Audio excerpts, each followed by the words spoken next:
todos. Meu nome é Efigênia Marlia Brasilino, eu sou advogada tributarista, atuo no escritório Fonseca Assis Advogados, que é um escritório situado aqui em Vitória, no Espírito Santo.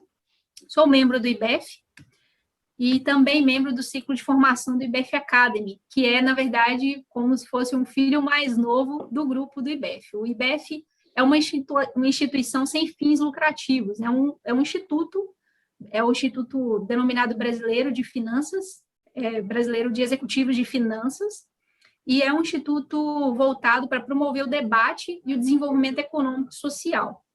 Hoje, nós vamos trazer aqui no IBEF um tema extremamente caro, precioso e importante para todos os brasileiros. E é óbvio que nós vamos dar um enfoque maior para a questão tributária das empresas, mas esse tema é um tema precioso para todos nós, porque nós é quem sustentamos hoje, é quem mantemos o Estado que hoje nós conhecemos como a União, os estados, o município. Toda essa estrutura é mantida através dos nossos tributos. E agora que eu já me apresentei, eu gostaria de agradecer a participação de todos vocês. Eu sei que nós temos aqui alguns associados no Zoom, também algumas pessoas assistindo pelo YouTube, e gostaria de fazer 2 convites.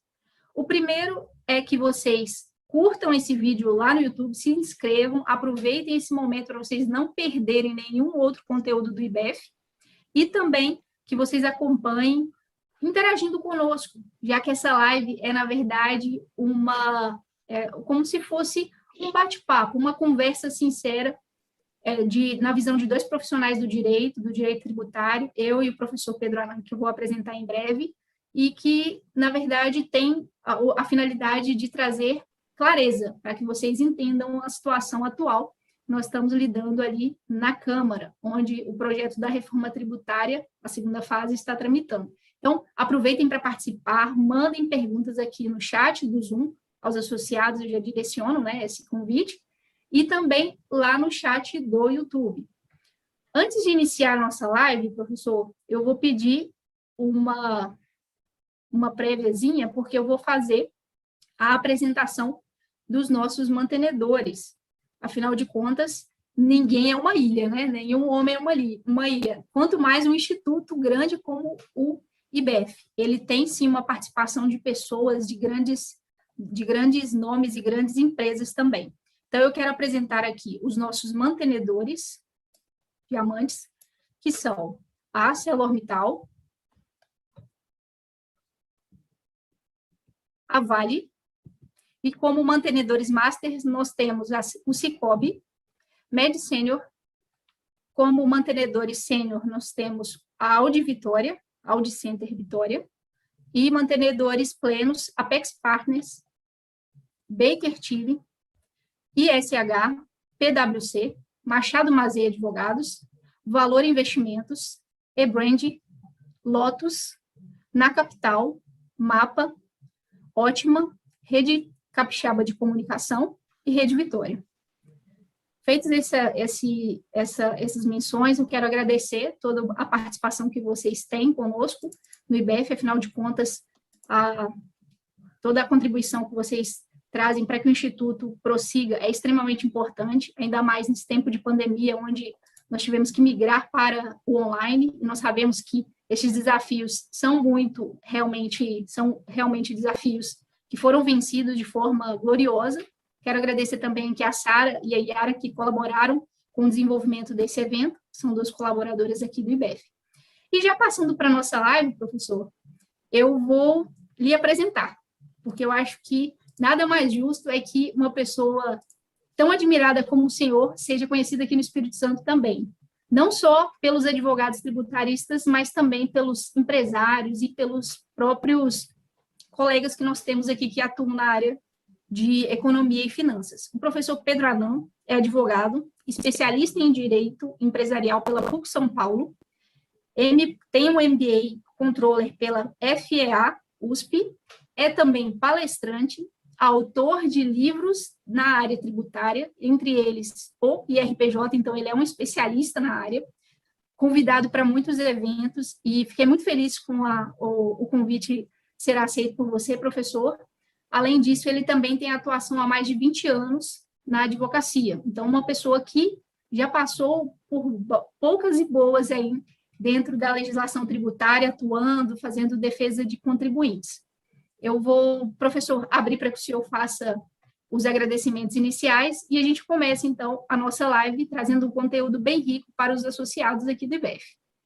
Ótimo, Efigênia, obrigado. Boa noite a todos. Obrigado, Efigênia, pelo convite. Obrigado, IBEF, também pelo convite, poder estar aqui presente com um público de alto nível, né, para falar de um tema bastante interessante, que é essa questão da reforma tributária. Já temos a primeira fase, que é a tentativa de criação da CBS, e agora temos a segunda fase, que é a modificação do imposto de renda, pessoa física e pessoa jurídica, e na contribuição social sobre o lucro. Então, agradeço o convite de vocês, né? Espero que a gente possa conseguir ajudar aí, esclarecer algumas dúvidas, né? E trazer o debate, e trazer todos para esse debate, que é muito importante que a comunidade jurídica, financeira, empresarial participe, porque a gente não pode deixar que esse projeto seja aprovado da maneira que está sendo colocado, tanto pelo governo federal, como também pelo relator, que mandou um substitutivo, que tem muitas coisas que vão prejudicar o resultado das empresas, né? Tem alguns pontos positivos, mas tem muitos pontos negativos, que é isso que a gente vai tentar debater hoje nesse evento. Então, eu agradeço mais uma vez o convite. Eu estou muito honrado de estar aqui, viu, Efigênia? Maravilha, professor. Eu que agradeço a sua participação e eu sei que aqueles insights, aquelas reflexões que nós tivemos ao longo da semana, conversando para essa live, eu tenho certeza que trarão muita luz aqui à visão de alguns empresários. Antes de iniciar com as perguntas, eu quero só fazer alguns apontamentos sobre o nosso sistema tributário. Eu vejo aqui que nós temos pessoas muito, muito experientes, não só pelos cabelos brancos, né? O senhor Luciano Machado, que parece uma pessoa que tem uma trajetória muito significativa aqui no Estado. É longe de mim querer trazer a vocês um conhecimento que vocês já têm, mas só trazendo uma linha, se eu pudesse desenhar uma linha do nosso sistema tributário nacional, eu diria que ele começou lá em 1965. Até então não existia um sistema propriamente dito, né? Com todas as competências, quem recebe o quê, como vai cobrar, qual é a alíquota, qual a base de cálculo, isso não existia até 1965. E lá em 1965 nós tivemos a edição e que entrou em vigor em 66 o nosso Código Tributário Nacional. Esse ponto é muito relevante porque, a partir desse ano, nós tivemos muitos remendos. Muitas pessoas desconhecem esse fato, mas a Constituição de 1988 apenas recepcionou esse texto que foi editado lá em 1966/65. Então, nós não temos um código, um sistema tributário totalmente novo. Nós temos, assim, uma evolução histórica e uma evolução da tributação propriamente dita. Isso é muito importante porque, na visão de um tributarista, ele consegue identificar que a tributação atual ela se baseia em 3 pilares, que é a renda, a propriedade e o consumo. Agora, a primeira reflexão que eu vou trazer, que o professor vai abordar dentro dos projetos será que a população brasileira, a forma de consumo, toda a própria cultura do Brasil de 66 para cá, ela era baseada no serviço ou no consumo? Hoje nós temos uma alta carga tributária sobre o consumo e uma tributação um pouco menor sobre a renda e a propriedade. Esses pontos são muito interessantes porque um dos pilares, uma das bandeiras levantadas para que essa reforma chegasse no Congresso é que a tributação internacional, propriamente dita, é baseada na renda. E aqui no Brasil nós temos uma inversão, nós temos maior tributação sobre consumo e menor tributação sobre renda. E aí eu não vou tomar muito tempo, vou deixar o professor Pedro Anan trazer aqui de forma gloriosa aqui os pontos principais, já que eu falei um pouquinho sobre esse histórico. Eu queria perguntar, professor, trazendo para que os nossos ouvintes entendam. Nós sabemos que hoje as empresas, elas são tributadas em 3 regimes, né? O Simples Nacional, o lucro presumido e o lucro real. Para você, professor Pedro Anan, essa proposta ela vai ter alguma alteração nesses regimes ou vai ser num imposto específico? O senhor pode traduzir para a gente isso de uma forma mais clara? Perfeito, Efigênia. Então, o que vai acontecer, né? Em relação ao Simples Nacional, não vai ter grandes modificações, que como é um regime incentivado, então, e também não é um universo muito grande de contribuintes, não representa um percentual muito grande de arrecadação, o governo não vai mexer muito em relação ao Simples. O que vai afetar a questão da distribuição de lucros, né? Que todos vão ser tributados, né? Independente do regime de tributação, seja simples, seja lucro presumido, seja lucro real. Então, distribui dividendos vai ser tributada uma alíquota de 20% na fonte. O Simples vai ter um limite de isenção, que é até R$ 20.000. Então, se distribuir o lucro até R$ 20.000, não teria tributação na fonte. Passando desse valor, aí teria a tributação. Em relação ao lucro presumido e o lucro real, sim, vai ter uma mudança bastante significativa. Mas para quem está no lucro presumido, porque hoje o lucro presumido, você tributa o resultado na pessoa jurídica, você tem aquela tributação do imposto de renda, da contribuição social do PIS e da COFINS, né? E esse valor, quando é distribuído, é isento de tributação. A partir do momento que esse projeto ele for aprovado e ficar realmente essa alíquota de 20%, então o lucro presumido é o regime que mais vai sofrer alteração, que vai ter uma tributação bastante grande. E lucro real também, né? Porque hoje o lucro real, o resultado, antes de ser distribuído, é tributado a 34%, que é 25% de imposto de renda, mais 9% de contribuição social sobre o lucro, e a partir do momento que essa proposta for aprovada, você vai ter uma tributação de mais de 20%. É lógico que o governo vai estar fazendo para poder justificar um aumento da tributação da distribuição de dividendos de 20%, eu vou reduzir a alíquota do imposto de renda, que hoje é de 15%, aí em 2022 passaria a ser 12,5% e a partir de 2023 seria de 10%. Então, só que assim, né, uma coisa não vai compensar a outra. Então, eu vou trocar 34%, só que eu vou ter uma tributação do outro lado somando tudo, 49%. Então, resumindo, vai ter um aumento de carga tributária. O relator, né, o Celso Sabino, ele mandou ontem, né, a proposta de substitutivo, né, desse projeto de lei, e aí ele dá uma radicalizada, que eu diria, né? Ele reduz muito a alíquota da tributação da pessoa jurídica para 5% em 2022 e 2,5% para 2023. Se isso for aprovado, seria uma maravilha, né? E aí você tem uma redução muito grande e há uma compensação. E é lógico que já está tendo muita crítica em relação a essa proposta dele, que está sendo muito radical, que no final se está mostrando estudos que vai ter, na verdade, o governo uma perda de arrecadação muito grande, só que ele está falando que isso no futuro vai ser compensado, que ele vai incentivar o capital produtivo, o investimento, a geração de empregos, que eu acho que se o discurso for realmente verdadeiro, deveria ser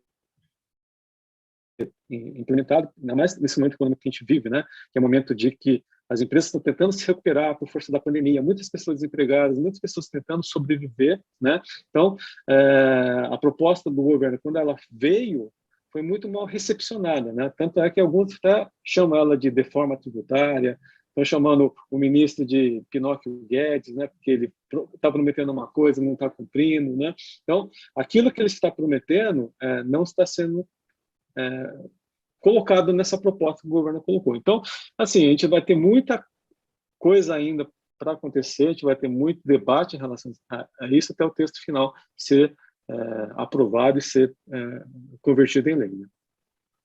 É verdade, professor. E, assim, trazendo a minha visão, né? O primeiro ponto que eu acredito é que o Simples Nacional, ele vai ser impactado, de certa forma, por causa da tributação de dividendos. Então, se nós fizermos uma conta, como uma pessoa que eu conheço, uma conta burra, R$ 20.000, que seria o limite de isenção de imposto de renda, não supera nem R$ 2.000 por mês. Então, aquele empresário que tenha uma empresa do Simples Nacional que resolva fazer distribuição de lucros, né, dividendos, ele vai sofrer a tributação. E isso vai impactar de forma significativa no Simples, porque hoje uma das vantagens do Simples é que as alíquotas são reduzidas. Só que o dividendo também não é tributado.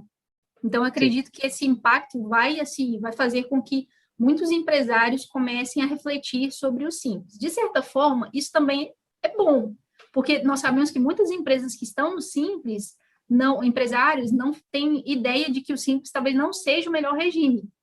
Então, de certa forma, isso vai forçar um planejamento tributário reverso. Essa é uma visão que eu tenho. Com relação ao lucro real e lucro presumido, de fato, o lucro presumido vai ser o mais impactado. porque hoje nós temos, hoje, a sistemática do lucro real e lucro presumido, ela é muito distinta num ponto, que no lucro real você tem ali a possibilidade de dedução, né? Sim. Você considera muitas despesas, e no lucro presumido, você não tem essa possibilidade. Quem hoje, na opinião do senhor, seria mais impactado no lucro presumido? Eu entendo que seriam os profissionais que têm despesa, que têm poucas despesas e que não poderiam migrar para o lucro real. Seriam os serviços profissionais, a prestação de serviço, essencialmente. Porque quem tem custo alto poderia fazer um planejamento a longo prazo e mudar para o lucro real. O senhor entende dessa forma também? Não, concordo, Revila. O que acontece? Para quem está no lucro real, por exemplo, uma empresa comercial industrial, que tem custo, despesa e consegue deduzir, ok, eu acho que isso, ela consegue diluir esse impacto de uma maneira ou de outra. Inclusive no PIS/COFINS, né, porque ela tem crédito, né, de insumo, aquela coisa toda. Exatamente. Agora, quem é prestador de serviço, como, por exemplo, segmento de consultoria, vamos imaginar um consultor financeiro, vamos imaginar um auditor, vamos pensar um contador, um advogado, que tem a sua escritório de advocacia, a sua mão de obra principal, o que é? É pessoa física, é salário que você vai estar pagando, e não adianta falar para o advogado ou para o prestador, né, montar uma pessoa jurídica, fazer uma pejotização para poder reconhecer como despesa, que a gente sabe qual é o posicionamento da Receita, que ela se considera esse tipo de relação jurídica. Então, esses realmente vão ter um impacto muito grande, porque o que vai acontecer? Se você for para o lucro real, você vai ter uma tributação maior, você vai ter uma tributação maior de PIS/COFINS, que hoje você paga 3,65, vai passar a pagar 9,25, e você não vai ter dedução de créditos, né? Então, no final das contas, o que você vai ter? Você vai ter um aumento de carga tributária, né?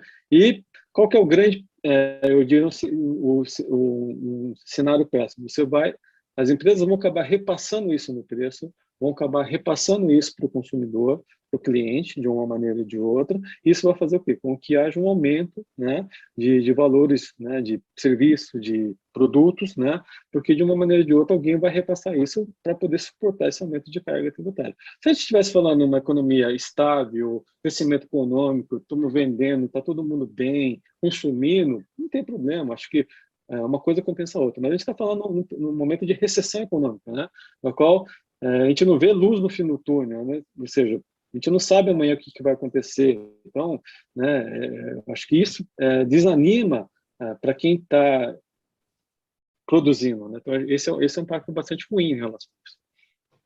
É verdade. E outro ponto também que eu analiso assim como delicado é com relação ao lucro presumido, quando se fala, na verdade, do lucro real, principalmente na questão do custo dos tributos indiretos, né? E também da carga tributária que eu mencionei no início do consumo, que isso não vai ser reduzido.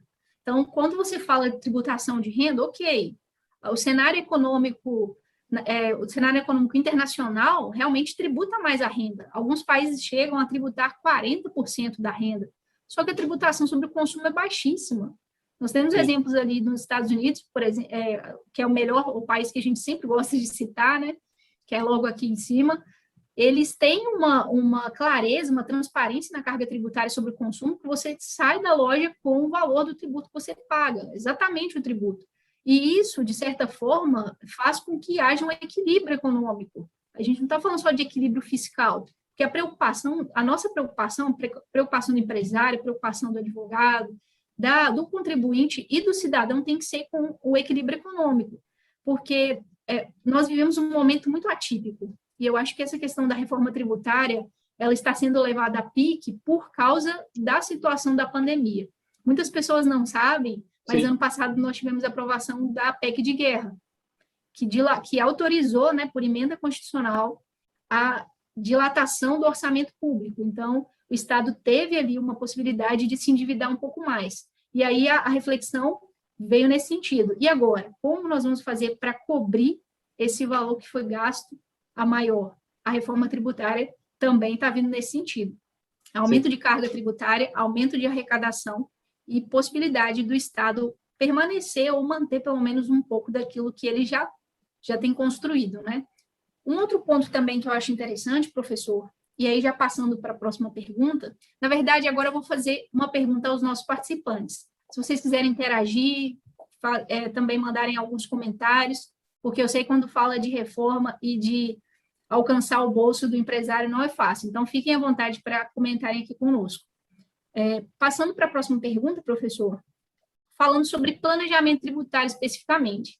Antes de nós entrarmos aqui na live, nós estávamos comentando que planejamento tributário ele é feito a longo prazo, né? Médio, curto e longo prazo. Mas, geralmente, médio e longo prazo é o que mais prevalece. Então, existem planejamentos, inclusive, em que os empresários abrem empresa no lucro real, porque sabem que as despesas são muito grandes ou a empresa vai dar prejuízo, e a longo prazo vai adequando o cenário, vai adequando a tributação para chegar no melhor modelo econômico. E como que vai ficar a questão da segurança jurídica?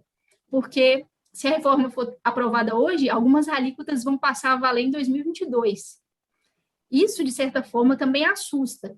Na visão do senhor, eu acho que essa questão da reforma, esse segundo modelo, vai impactar nos planejamentos e como os empresários poderiam se antecipar ou, pelo menos, pensar um pouco sobre isso?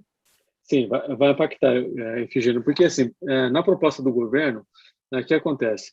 Ele quer acabar primeiro com aquela questão do planejamento tributário que é feito da dedutibilidade do ágio. Então, ele diz que a partir de 2023, se você fizer uma aquisição de investimento com ágio, esse ágio não seria mais despesa dedutível. Só que assim, né, ágio, né, até o professor Schroeder já falou, ágio não é benefício fiscal, ágio é parte de preço. Eu estou pagando preço para aquisição de um investimento, que isso vai ser dedutível uma hora ou outra, seja pela amortização contábil, seja quando fizer a venda do investimento. E na proposta do governo, ele acaba com isso. Então, o que acaba acontecendo? Eu não posso mais deduzir o ágio.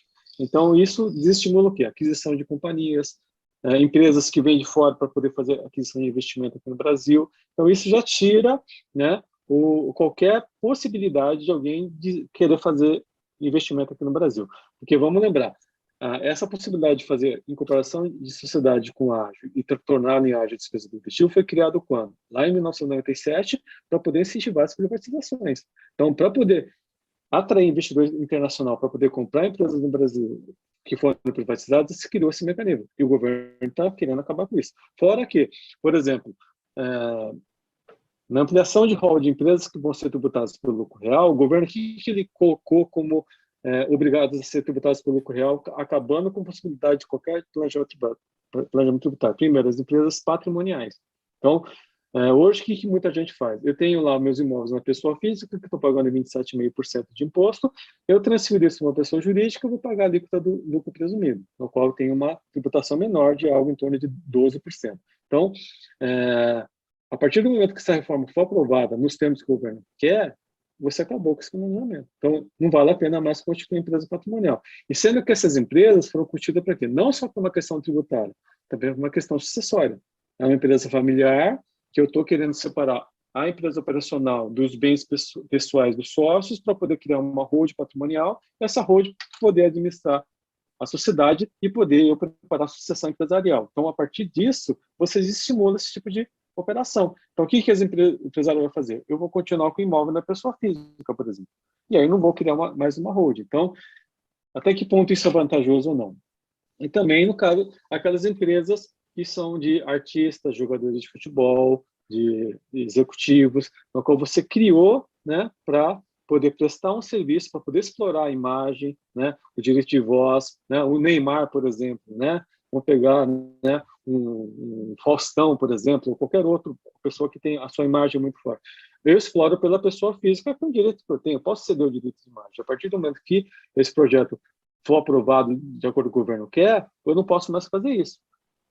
Assim, ainda bem que o relator, né, ele tirou isso do projeto original no seu substitutivo, mas assim, não é definitivo isso, né? Então, é uma sinalização que pode ser que mude. Mas se for aprovado do jeito que está, e aí a gente vê, é muito claro essa visão da Receita Federal do Brasil de querer fechar todas as possibilidades de planejamento tributário aqui no Brasil, seja eles de maneira lícita, né, de maneira legal que eu posso fazer, que é de opção. Então, o contribuinte vai ficar com o quê? Com com ônus tributário, ou seja, sou obrigado sempre a optar pelo regime mais oneroso. Então, acho que isso é um alerta que a gente tem que tomar muito cuidado em relação à proposta que está tendo.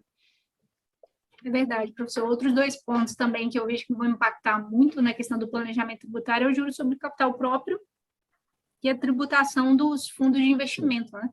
Assim, eu não sou especialista nessa Sim, área, nesse cenário econômico, financeiro de fundos, de ações, mas eu já vejo reflexo até no setor de construção civil. Porque, em tese, você tem uma relação ali, né? Entre o fundo, entre o fomento dessa atividade. E aí, imagina, começa a tributar essa distribuição dos fundos, né? Do valor dos dividendos, e ali depois, além disso, você tem ainda a quebra da questão do juros sobre capital próprio, que também é deduzido ali do IRPJ. Então, assim, são muitos cenários que, se você pensar de forma isolada, não impactam, né? Eu sim. acho que essa é a visão que o governo tem tentado vender. Ah, nós vamos reduzir, e aí vem uma contrapartida que nós, pessoas físicas, gostamos muito, que é um ponto positivo da reforma, que é a atualização da tabela do imposto de renda. Sim. Eu, inclusive, estava aqui, enquanto eu estava falando, abrindo a proposta para citar o percentual da faixa que seria atualizado e a quantidade de contribuintes que, segundo o governo, seria beneficiado. Serão 5,6 milhões de contribuintes que serão considerados isentos e 31% do valor da faixa que seria atualizado. Esse ponto eu acho que é um ponto positivo, que pode também assim trazer um pouco mais de conforto à população que trabalha e que tem essa faixa de renda. E, ao mesmo tempo, é um ponto um pouco também, assim, eu diria, questionável para a questão de planejamento tributário, porque se, naquele cálculo que eu fiz de dividendos, se você faz distribuição de dividendos em torno de 20 mil é isento, ficaria dentro da faixa da isenção do imposto de renda que você teria de renda, né?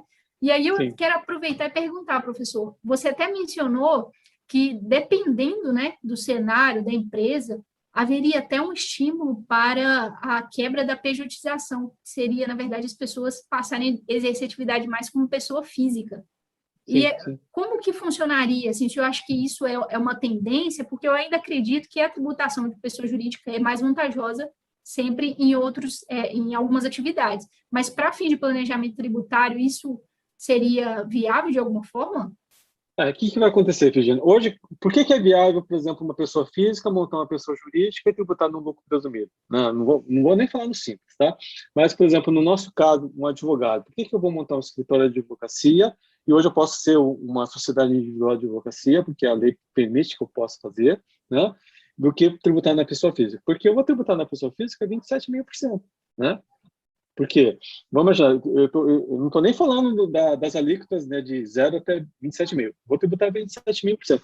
Se eu recebo os honorários na pessoa jurídica, eu vou tributar o quê? No máximo 15%, 16%, contando com ISS. Cada município tem a sua regra específica. Mas se eu somar tudo, a alíquota do lucro presumido, de imposto de renda, contribuição social, PIS, COFINS, mais ISS, eu vou tributar no máximo 17% aí de tributação. Então, em vez de 27,5%, eu pago 17%. Então, tem uma diferença de 10%. A partir do momento que eu tributo dividendo nessa pessoa jurídica, eu vou agregar 20%. Então, eu tenho 17 mais 20, 37%, contra 27,5% na pessoa física. Então, não tem vantagem de eu constituir uma pessoa jurídica para poder fazer isso, né? Então, esse é o problema desse cenário, viu, Figênio? E aí, assim, né, uma crítica que eu faço, né? Diferentemente do que foi o modelo de reforma tributária dos Estados Unidos, né, que o Trump colocou, que tem seus defeitos, mas teve sua virtude, que os empresários gostaram muito, você teve uma redução da carga tributária e você estimulou as empresas a poderem crescer, poderem contratar e poderem se capitalizar. Aqui a gente vai no caminho inverso, ou seja, você só aumenta a carga, né? Igual você falou, acho que ninguém se importaria de pagar imposto, porque é aquela coisa, quanto mais eu ganho, mais eu pago imposto. Então, eu fico feliz de estar pagando imposto porque estou ganhando mais. Tá? Desde que eu tenha a contrapartida. E qual que é o grande problema do nosso cenário econômico do Brasil? Você não tem contrapartida, você não tem segurança, saúde e educação. Então, são 3 regras básicas, porque todo mundo aqui, nós que estamos assistindo, tem plano de saúde, todos nós, a maioria, estudou em escola privada, né? E todos nós, né, moramos em condomínio e tem direito à segurança. Mas, você vê, A grande maioria não tem isso. Então, isso falta. Então, eu não me importaria de pagar 40%, 50% de imposto, desde que eu tivesse esses benefícios, tivesse uma aposentadoria adequada, tivesse uma saúde adequada, tivesse uma segurança adequada e tivesse uma educação adequada para os meus filhos. Mas, infelizmente, não é isso que a gente acaba tendo. E qual que eu acho a grande crítica? Por que eu acho que você fica um pouco revoltado com o cenário que a gente vive hoje, né? A gente sabe que esse dinheiro, a gente não sabe para onde esse dinheiro vai, né? Que você falou, vai pagar conta de uma coisa que eu não sei para que foi utilizada. Eu acho que esse é o grande sentimento de perda que a gente tem, que causa uma certa revolta, que até a Roberta até comentou, né, antes da gente começar a fazer a live, e você vê um projeto que você começa a estudar, depois, no final, acaba se perdendo no tempo, porque muita coisa acaba mudando. Então, esse é o grande problema que a gente tem em relação a isso. É verdade. Outro ponto também que me causa muita reflexão é o seguinte, só trazendo assim de forma bem simplória aqui para quem está nos assistindo. Nós temos hoje 5 espécies tributárias, ou seja, nós não pagamos um tributo só. Lá em 2019, quando a conversa sobre reforma tributária começou a ficar aflorada, vieram 2 propostas. Uma PEC, que é uma emenda à Constituição, que seria mais difícil de ser aprovada, e eu acho que a PEC 110, PEC também, 110, uma no Senado e uma na Câmara. Isso. As duas visando o quê? Vamos simplificar, vamos tratar todos os tributos como um só, o IBS ou o IVA. Eu acho que na PEC 45 o nome era IVA, IBS na PEC 110. Essa notícia, assim, foi um alvoroço para os tributaristas, né? Nossa, que interessante, vamos reduzir as obrigações acessórias, porque hoje o problema da carga tributária para o empresário não é só o tributo que ele paga, são as obrigações acessórias, o custo de prestar informação, tanto que eu não sou contadora, mas eu sou uma admiradora da contabilidade. Inclusive, seu livro, professor, parabéns, é um excelente guia para quem não é contador, para quem deseja aprender um pouquinho dessa matéria. E dentro da contabilidade, hoje a contabilidade fiscal é o que mais gera problema, é o que mais demanda do empresário. E quando a gente fala de contabilidade fiscal, de obrigação acessória, eu percebo que nessa proposta, no modelo de reforma tributária que o governo federal está fazendo, não existe simplificação. Você vai manter as mesmas obrigações. E digo mais, a tendência é que essas obrigações se tornem mais pesadas e, às vezes, um pouco mais custosas. Por quê? Quando você fala de distribuição de lucros, de dividendos, se você coloca uma faixa de isenção só de 20 mil e fala que a partir de 20 mil não pode somar também com pessoas da mesma família, e aí eu já vou antecipar que eu gostaria que o senhor comentasse sobre isso, você diz o quê? Que a Receita Federal pode fiscalizar essas empresas. Então, você tem você pode atirar e o tiro sai pela culatra. Ou seja, ter um planejamento reverso, onde as pessoas vão começar a abrir empresa, um amigo abre empresa com a esposa do outro amigo, inclusive eu ouvi isso no áudio, esses dias num podcast, na verdade, uma pessoa dando exemplo, falando que isso pode acontecer, porque se você soma os valores para fins da faixa de isenção dos dividendos e você separa e coloca pessoas de grupos diferentes, você não tem essa somatória, né? Isso seria um planejamento reverso, então seria uma evasão fiscal, um desestímulo mesmo às empresas familiares, e o senhor colocou isso de forma brilhante, porque é realmente assim, na minha opinião, né, uma coisa não muito boa, mas, ao mesmo tempo, quando a gente fala sobre isso, tem também a questão do aumento da fiscalização. E aqui eu vou citar um tributarista que eu acredito que está nos ouvindo lá no YouTube, que é o João Paulo Lira, que postou esses dias lá no Instagram, inclusive, uma fala do professor Luiz Eduardo Chueri, dizendo que há, sim, uma tendência de aumento de cargos públicos também de fiscais, porque como que eles vão fiscalizar essa questão dos dividendos? Então, assim, não é só o aspecto da carga tributária. E eu percebo que, assim, existe um certo atecnicismo também nessa reforma, porque eles confundem institutos com princípios.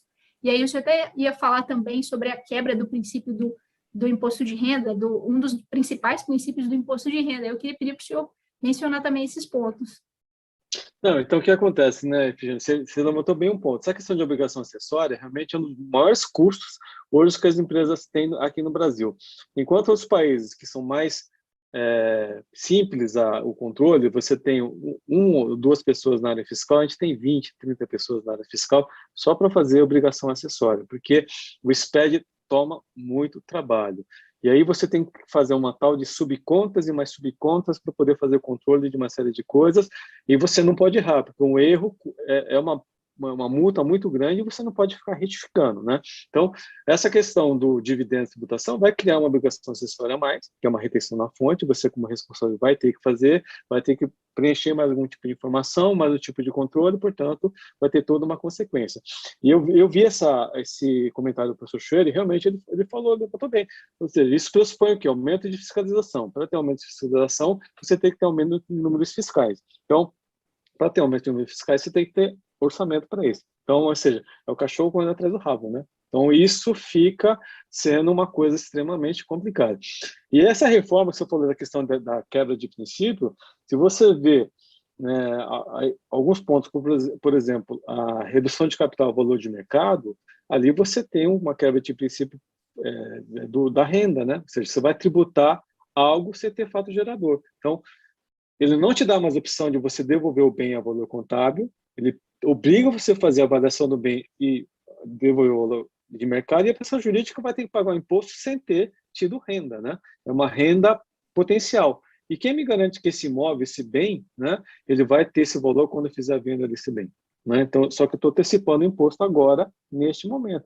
Então, eu diria que esse texto ele vai gerar muito contencioso tributário aí, porque muitas empresas que vão estar discutindo aí, porque essa questão é bastante problemática. E outro ponto que você levantou bem, né?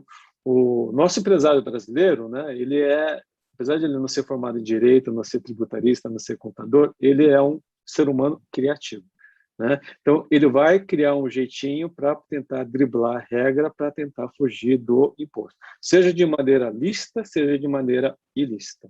Seja de maneira evasiva, seja de maneira elisiva. Então, vai pedir para sogro, sogra, irmão, tio, tia, amigo, parente, laranja, né? Para constituir empresa, para tentar fugir, para poder aumentar esse limite. Só que, assim, é um risco, né, Efigênia? Então, isso tem um peso, né? Ou seja, se você for pego, né, como é que você vai dizer que não é? Como é que você vai dizer que essa empresa não é sua? Sendo que você tem os sinais exteriores de riqueza para dizer que isso. Então, o que o governo ganha com isso? Incentiva as empresas a irem para a ilegalidade, sendo que o caminho tem que ser o inverso, ou seja, eu vou incentivar você a sair da ilegalidade, eu vou incentivar você a sair da não tributação e vou trazer você para você tributar. Então, vou aumentar a base tributária de maneira que todo mundo pague satisfeito o imposto e aumente a minha base, mas não desse jeito, que ele acaba sacrificando o quê, né? As empresas que tributam pelo lucro real, sempre, né? E eu já ouvi de ex-secretário federal falar qual a quantidade de empresas que tributam pelo lucro real no Brasil? 100. Representam quanto de arrecadação? 89%. Quanto representa o simples? 2%, 3%. Quanto representa o lucro presumido? 10%.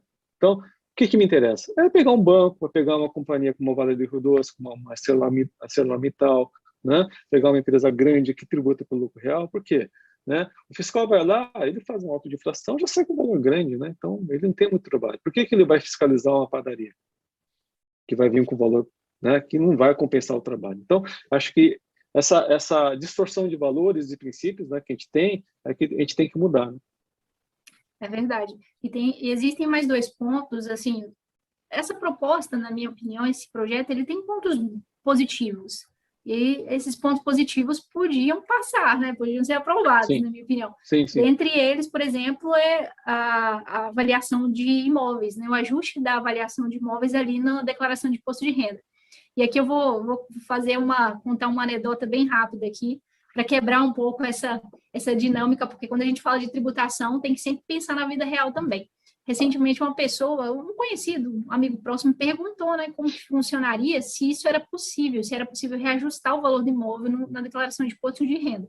Eu já sabia que não, mas fui procurar a previsão jurídica disso. E é uma lei de 1996. Então, assim, você não pode reavaliar o imóvel na declaração de imposto de renda e tem que pagar ganho de capital no final na venda. Isso, eu vejo esse ponto na proposta como muito positivo. apesar de ainda haver tributação de 5%, né, sobre a diferença, já é um avanço muito grande para quem vai fazer esse movimento de venda. Outro ponto que eu queria mencionar, que agora já não é tão positivo, está relacionado ao fim do desconto da declaração do imposto de renda, que é o desconto simplificado. Esse ano eu tive a oportunidade de trabalhar com algumas declarações de imposto de renda e eu vi como isso faz diferença. Porque a maior parte das pessoas que não tem muitas despesas e não consegue fazer esse reequilíbrio lá na opção de fazer a declaração para reduzir o imposto pelas despesas, elas têm que usar o desconto simplificado. E isso faz com que muitas pessoas tenham direito à restituição. Na visão do senhor, isso vai também trazer algum impacto positivo, negativo? Porque eu já vi algumas pessoas dizendo que o desconto simplificado ele não tem um impacto muito relevante a partir de certa faixa de renda, mas é essencial para quem recebe ali entre a faixa de 2,5% até 7,5%. Não, mas é isso mesmo. O que acontece? Com o fim do desconto simplificado, já fizeram um estudo. Mais de 6 milhões de contribuintes vão passar a ter que pagar imposto, sendo que hoje eles não pagam, né? Então, que eu falo, né? Outro dia eu fiz uma live com o professor Marcelo Magalhães, né? E aí a reflexão que a gente chegou. Para que você vai mexer numa coisa que está dando certo, né? Por que você vai mexer em coisas que não é justo capital próprio? Que está funcionando direitinho, deixa do jeito que está, as empresas já estão acostumadas a fazer, que nem lucro real anual, trimestral. Para que você vai mexer, acabar, fazer só o lucro real trimestral? Qual que é o objetivo? E essa questão do desconto simplificado, por que você vai mexer e vai fazer? É só para trazer, né? Só que o discurso é outro, né, Efigênia? Ou seja, qual que é o discurso do governo? Eu estou corrigindo a tabela da pessoa física, estou tributando dividendo, porque é o rico que recebe dividendo e o rico está recebendo um rendimento isento. Só que, pera lá, como sempre, eu estou olhando só um lado da moeda, só que esqueço que esse dividendo, antes de chegar na mão do acionista, foi tributado na pessoa jurídica. Então, outro dia veio uma notícia, né, do governo, olha, só uma pessoa física recebeu mais de 1 bilhão em presença de dividendos isentos. Ok, mas a pessoa jurídica vai tributada, pagou mais de 600 milhões de imposto antes de chegar na mão do acionista. Tá? Então, não é que esse valor chegou sem tributação, foi tributado. Tá? Ok, eu não sou contra tributar o dividendo, mas vamos tributar numa alíquota menor. Vamos chegar em 10%, por exemplo, vamos chegar em 5%, vamos chegar em 7%. Vamos fazer uma tabela progressiva, como já havia até uma sinalização pelo relator, vou fazer uma tabela progressiva, só que acho que não consigo fechar a conta, né? Mas eu acho que 20% é muita coisa, né? Então, eu acho que tem que pesar, né? Então, tem pontos positivos? Tem. Correção da tabela, acho que está mais na hora de corrigir a tabela, mas não tira o desconto simplificado. A redução da alíquota da pessoa jurídica, eu acho bacana, ponto positivo, né? Inibir algumas condutas inadequadas por parte do contribuinte, ok, eu acho bacana, porque daí vamos contra a sonegação, vamos contra a conduta inadequada, vamos contra a simulação, ok? Só que não mexe na coisa que está dando certo, né? No momento econômico ruim que nós estamos vivendo, que nós estamos tentando retomada, crescimento, investimento, e o que acaba acontecendo? A reforma do jeito que ela está sendo colocada, você está espantando o investidor. Quem tem vontade de investir no Brasil? Acho que ninguém, porque a carga tributária já era alta, continua alta, né? Então, eu vou investir no mercado especulativo que eu vou pagar só 15%. Em vez de eu investir na pessoa jurídica, eu vou pagar 49%.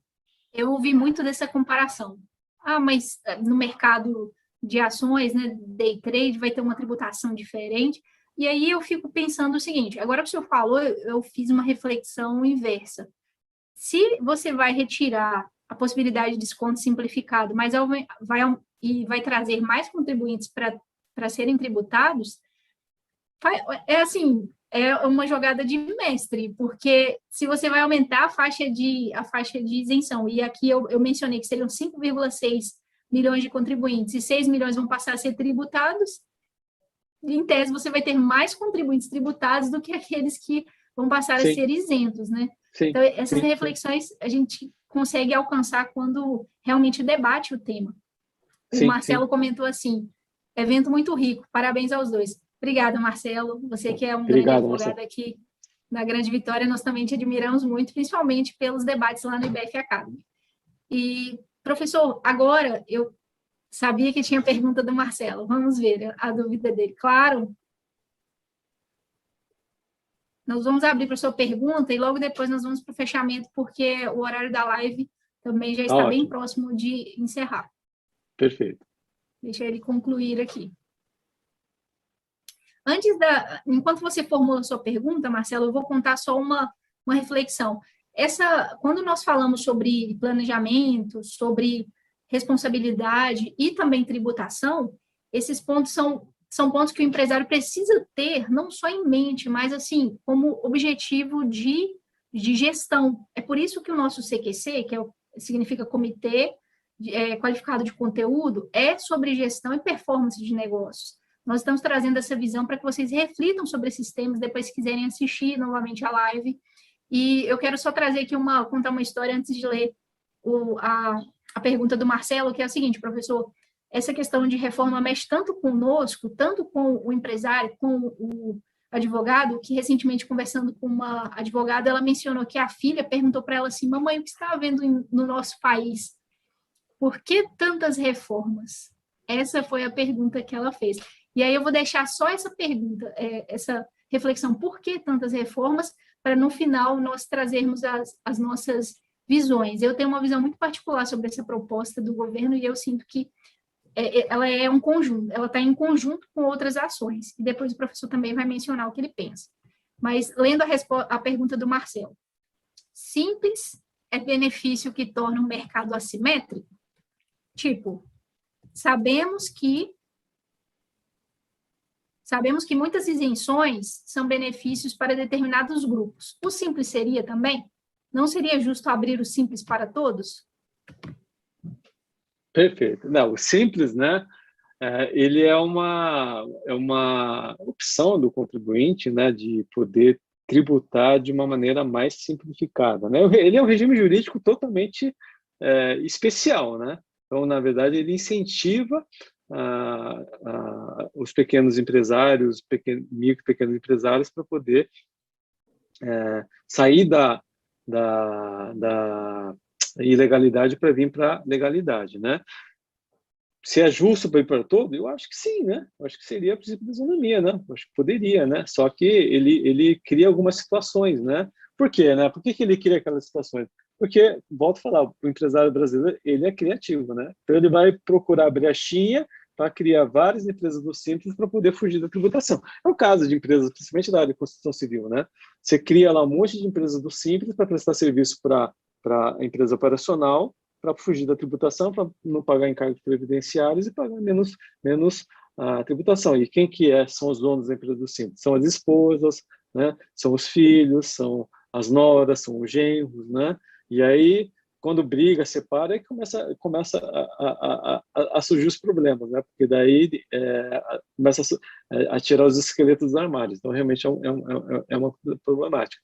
E aí eu queria comentar, aproveitando essa pergunta do Marcelo, Efigênio, que o relator, né, o Sabino, né, ele está querendo acabar com algumas isenções de segmentos específicos, né? Que é o pessoal da área farmacêutica, pessoal da área de mineração, pessoal da área da Vale aí, a ArcelorMittal tem que ficar atento, que eles querem acabar com o monofásico de alguns segmentos específicos aí, né?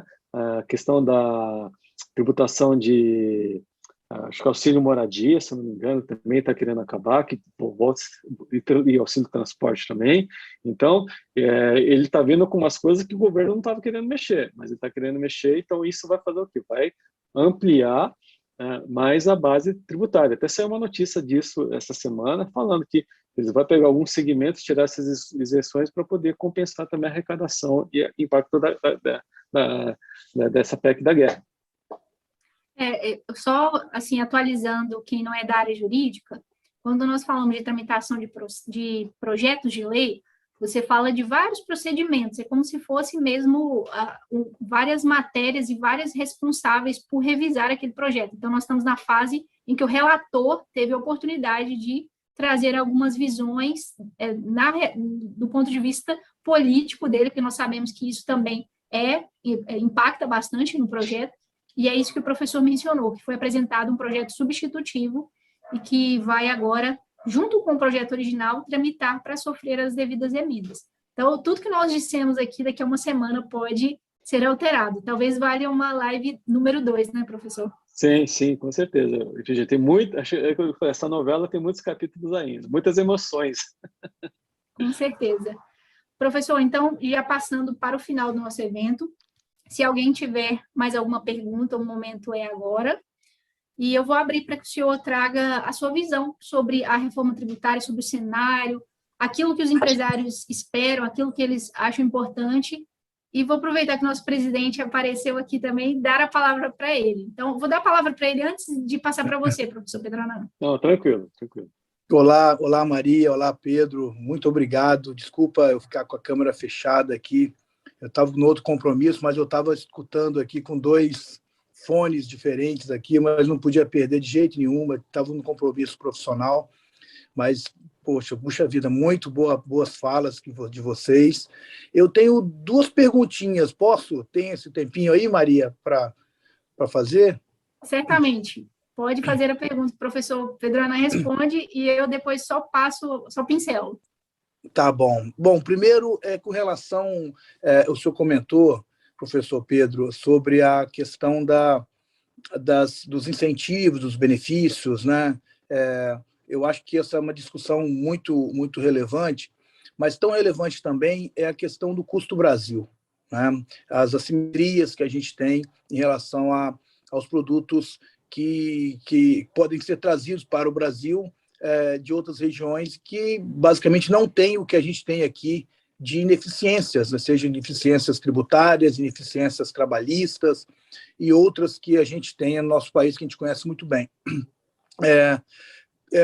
Como é que está o tratamento dessas questões associadas ao custo Brasil, né, na questão do relatório? E também uma outra pergunta associada à questão da tributação dos fundos de pensão, que é uma outra questão assim bastante relevante, né? E como nós no Brasil ainda temos eu diria assim, uma oportunidade muito grande de ampliar a base de previdência privada, seja aberta ou fechada, para os brasileiros, né, para a sociedade, e quando vem essa condição da tributação dos fundos, a gente perde um pouquinho de atratividade desse negócio, desse mercado. Eu gostaria que o senhor também elaborasse um pouquinho em cima disso, por gentileza. Muito obrigado mais uma vez. Imagina, Paulo, é um prazer estar aqui falando com vocês.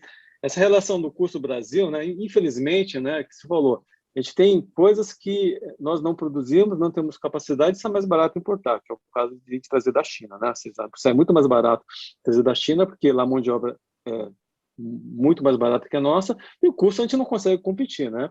E é lógico, né? Esse sentimento do governo a gente sabe que o nosso atual governo federal tem uma birra com o governo chinês, né? Então, tudo que ele puder fazer para prejudicar, né, qualquer coisa com o governo chinês, ele vai poder fazer para poder, sobre o falso pretexto de que eu estou incentivando o mercado nacional para poder, né, proteger o mercado nacional. Mas, assim, a gente não tem, né? Então, infelizmente, o custo ainda acaba sendo bastante elevado.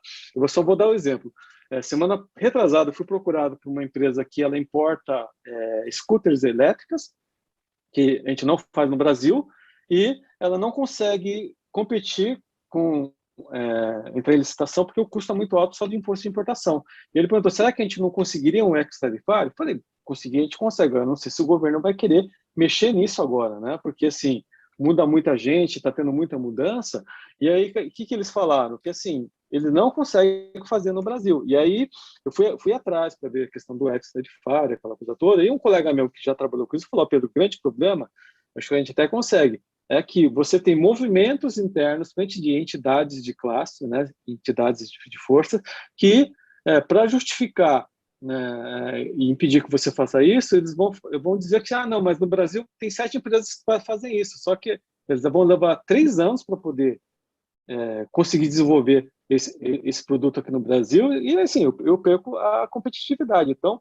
realmente, esse é um problema muito sério, viu, Paulo? Então, eu não vejo esse atual governo com vontade de abrir mão desse custo, tá? E que, infelizmente, não é uma boa notícia, né? Em relação ao fundo de previdência, né? que acontece, né? Eu acho que você tem razão, teria que ter um incentivo em relação a isso para poder fazer com que esses fundos possam ser incentivados, né? Não falar em aumento de carga tributária, em aumento de tributação, que é uma visão distorcida, né? Que eu acho. O discurso está distorcido, né? Eles vendem uma imagem que o rico não paga imposto, que é uma mentira, né? O rico paga muito imposto, né? Então, só que esse discurso é um discurso ruim porque se colar, né, que acaba acontecendo? A reforma acaba passando e quem acaba sendo prejudicado somos nós, né? Todos os contribuintes, né? É verdade, Muito bom, professor. muito obrigado. Tá? Efigênia, por favor. Não, eu só ia pincelar dizendo o seguinte, que eu acredito que a questão do custo Brasil, ele é, na verdade, um problema muito mais principiológico do que essencialmente jurídico, porque toda essa questão da política que envolve alguns tributos, nós temos aí uma rigidez muito grande nos princípios, e alguns princípios que só são aplicados a certos tributos, como o II, né, que é o imposto de importação, ele é muito específico, tem toda uma matriz tributária muito específica, e isso, às vezes, acaba trazendo mais burocracia. Então, eu acho que com a reforma seria necessário também pensar nesse âmbito, porque é muito bom quando você tem uma lei prática. Só que essa lei, muitas vezes, é operacionalizada por quem? Auditores extremamente bem formados, que são formados em escolas como a ESAF, né? Que é a Escola Tributária Federal, que pensa que, na prática, ele não pensa como que vai ficar o custo do Brasil final, que é mais barato, porque lá eles têm mão de obra. Ele pensa nos princípios. Ele vai pensar se a lei tributária, se a legislação tributária pode ser interpretada com base naqueles princípios, se isso viola ou não um princípio. Então, isso é um ponto que me preocupa, porque nós não temos essa cultura de simplificar o entendimento, de aplicar a lei propriamente dita. E eu acho que isso é uma tendência que vai ser muito explorada também na reforma tributária. Foi o que o professor falou, a tendência de judicializar alguns pontos, ela vai ser muito, muito bem assim, tratada por parte dos próprios tributaristas e dos próprios envolvidos ali na gestão tributária. Professor, antes quer comentar? Não, Presidente. mas está certo, Efigênia. Qual que é o grande problema, né, gente, que eu vejo, né? Essa pandemia, ela veio, né, mudou o mundo, né? Nós tivemos que rever muitos hábitos, rotinas e outra coisa, e que eu sinto, né, que eu acho que é ruim. A pandemia, ela deveria unir as pessoas, deveria unir a sociedade, deveria unir os povos. Só que aconteceu totalmente contrário, né? Países se fecharam, né? Não recebe ninguém, não deixa ninguém entrar, ficaram no seu mundo. Aqui no Brasil, governos ficam brigando por questões políticas, né? Sendo que o bem maior que a vida, né, acaba não sendo protegida, porque você vê, é Estado brigando com o federal por causa de vacina, né, quem quer vacinar mais, aquela coisa toda. E essa questão da reforma tributária, ela é um sinal muito claro do que eu estou interessado em cobrir o meu rombo, eu não estou interessado na sociedade. Esse é o grande problema, e que você levantou bem, Efigênia. Eu já convivi com muitos colegas que são de serviço público, auditores fiscais, né, e é aquela coisa, eles esquecem que eles são servidores públicos, e como servidores públicos, está servindo o público, você tem que servir a comunidade. E antes de mais nada, você tem que orientar o contribuinte, aqui, você está errado? Recolhe de maneira correta, eu vou te dar uma oportunidade de você corrigir aquela coisa, né? Não já chegar autuando com o pé na porta e lavrar um auto de infração bilionária e ficar dando risada ao cumprir a meta e tratar o contribuinte como sacana. Não é assim, né? E esse é o problema que você fala. Eu vejo muito servidor público que ele acha que aquela entidade é dela, que o tributo é dele. E não é, gente. O tributo é da sociedade. O tributo são das pessoas. O tributo é para pagar a conta, né? O tributo é para poder pagar o gasto público. Só que o gasto público, ele não é revisto de maneira nenhuma. Ninguém fala em enxugamento de gasto público em reforma administrativa, né? Em plano econômico. Eu não vi esse governo falar em plano econômico nenhum. Ele veio com uma reforma da primeira parte, criando CBS, aumentando a alíquota para 12%. Agora vem com uma reforma tributária de imposto de renda, aumentando a alíquota de 34% para 49%. Então, que reforma é essa? Reforma, para mim, gente, o que é? É você pegar alguma coisa que está ruim, você melhorar aquilo para que aquilo poder ficar melhor, para te dar um pouco mais de conforto, para você atualizar, modernizar. Essa reforma está vendo o quê? Para piorar a vida de todo mundo, né? E quem que vai pagar a conta? Somos nós. É a sociedade. E a sociedade não tem como pagar a conta. Aquela coisa, você está matando a galinha dos ovos de ouro. Você matar a galinha dos ovos de ouro não resolve o problema. Nós estamos numa sociedade achatada, exprimida, né? Gente passando fome, gente na rua, morando na rua, e uma parcela muito grande com as suas mordomias que não querem abrir mão disso. Então, acho que isso tem que acabar. Acho que a sociedade tem que acordar para isso e dizer um não para aumento de impostos. Exatamente. Excelente pontuação. Presidente Paulo, gostaria de fazer alguma pontuação também? Não, está muito bem colocado pelo professor Pedro, concordo inteiramente com ele, acho que essa reforma precisa ser repensada, porque a gente não pode ter um aumento de carga tributária enquanto que a gente, de fato, tem outros problemas conjunturais no próprio serviço público que precisa ser ajustado. Então, acho que é isso mesmo, está muito bem colocado. Maravilha. Vamos passar, então, para as considerações finais, professor. Se você desejar, só lendo aqui um comentário do Marcelo, trazendo aqui, enriquecendo, né, nosso debate, a frase célebre da Margaret Thatcher, que não existe dinheiro público, né? A verdade é essa, existe dinheiro do pagador de impostos. E a Annelise disse o seguinte. Sim, diga. Pode falar. Não, pode falar. Eu vou só ler o comentário da Annelise, então eu já passo para você encerrar com os comentários. Eu vou também só deixar depois que o senhor encerrar, antes de fechar aqui a live, eu vou trazer uma visão que eu tenho, que eu acredito que possa acontecer relacionada a essa reforma. A Annelise diz o seguinte: isso aí, não suportamos mais impostos, já está pesado demais. A Annelise é o reflexo de uma pessoa que quer liberdade econômica, né, Annelise? É isso mesmo. Professor, faça suas considerações finais, por favor. Então, eu queria agradecer, viu, Efigênia, a vocês, o IBEF pelo convite, agradecer a Yara, a Sara pelo apoio que deram, ao Paulo, né, pelo convite, poder estar aqui e poder falar. E eu diria, acho que a gente tem que criar uma revolução tributária, né, gente? A gente tem que mudar o sistema, né? A gente tem que olhar para o passado, vamos olhar a história nossa e ver os exemplos do que foi feito de errado no passado e tentar corrigir para o futuro. Por quê? O que a gente quer? A gente quer uma vida melhor para os nossos filhos, netos e bisnetos. E da maneira que está, a gente não pode ser passivo e acomodado e deixar essas coisas acontecerem, né? E simplesmente se acomodar do jeitinho brasileiro. Vamos se acomodar, dar um jeito. Não, a gente tem que ir contra realmente aquilo e brigar por aquilo que a gente gosta, né? Então, eu agradeço a oportunidade que vocês me deram de poder estar falando aqui nesse espaço muito bem, de altíssimo nível, viu, Efigênia? De vocês estão de parabéns. O IBEF, as iniciativas, os grupos, né? Acho que é muito bacana. E, para quem não conhece, queria convidar, né, para conhecer meu canal no YouTube, que é o Contabilidade para Advogado 2020. É um canal que eu criei para poder ensinar contabilidade, direito tributário para quem não tem condições de poder fazer uma pós-graduação, uma especialização, né? Eu peguei o nível das aulas que eu já dei, e o conteúdo é 100% gratuito, é um canal no YouTube que eu tenho, e convidar amanhã que a gente vai ter mais um debate sobre isso no canal do YouTube do João, que é sobre a reforma tributária. Então, e mais uma vez, obrigado. Maravilha, professor. Eu vou só pontuar aqui, antes de fazer os agradecimentos finais, que eu acho que todos nós precisamos ter uma visão um pouco mais atenta aos dois projetos de reforma, porque nós estamos falando de dois tributos diferentes e que têm princípios diferentes.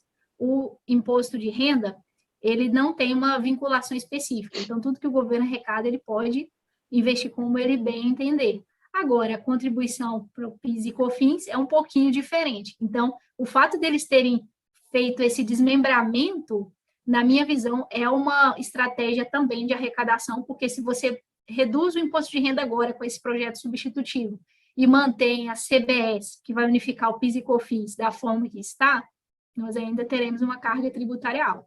E eu não tenho certeza, mas eu acho que isso também vai impactar na arrecadação dos estados. Eu depois posso até pesquisar e levar como um post isso lá no CQC, que é sobre a destinação dos tributos do PIS e COFINS, né? Se os estados recebem alguma parcela ou não, se os municípios, porque isso é direito orçamentário, direito econômico mesmo. E esse ponto é interessante por quê? Porque quando você mexe lá em cima, tudo acontece em ponto, tudo vai em efeito cadeia. Então, pode ser que a gente tenha também alguns ajustes aí pelos municípios, né, professor? Intervenção dos municípios aí nessa reforma. Vamos ver, municípios e estados. Agora, já indo para o final, agradeço imensamente a sua participação, professor Pedro Anan, e também gostaria de agradecer a oportunidade do nosso CQC, mencionar aqui o nosso líder, que é o Aziz, professor Aziz, que inclusive está com o filho recém-nascido, por isso não pôde estar conosco. Agradeço a participação de todos os membros aqui do IBEF e quero pedir 2 favores muito rápidos para vocês. Primeiro é que vocês preencham o NPS, que é um formulário de avaliação de evento. Nós precisamos saber, mensurar se vocês gostaram desse tema, se vocês gostaram dessa dinâmica, e isso vai ser enviado pelo WhatsApp, que vocês cadastraram lá no formulário, quando vocês fizeram inscrição. Também gostaria de convidar todos vocês a seguirem o Instagram e o YouTube do nosso IBEF-ES, lembrando que existem outros IBEFs, então procure IBEF-ES, e inclusive também visitar o nosso site e se tornar um associado. Vocês, com certeza, terão grande proveito, vão aprender bastante, vão fazer muito network e, principalmente, crescer aí no conhecimento sobre finanças e economia. Obrigada a todos. Vou encerrar essa live, vou deixar que as meninas encerrem também a nossa transmissão lá no YouTube. Muito obrigada novamente, professor, e espero recebê-lo no segundo evento aqui para falar sobre o resultado. Será um prazer. Pode contar comigo, Efigênia. Muito obrigado e foi uma honra estar aqui com vocês. Obrigado pelo IBEF, Paulo, a Yara e a Sara por todo o apoio que deram e pela oportunidade. Muito obrigado. Boa noite a todos. Professor, muitíssimo obrigado pela sua presença. Efigênia, parabéns também pela condução fantástica e a todo o back-office aí nosso que estava junto também. Muito obrigado a todos. Obrigada. Boa noite a todos. Boa noite, gente. Boa noite. Boa noite. Até logo, gente. Tchau, tchau.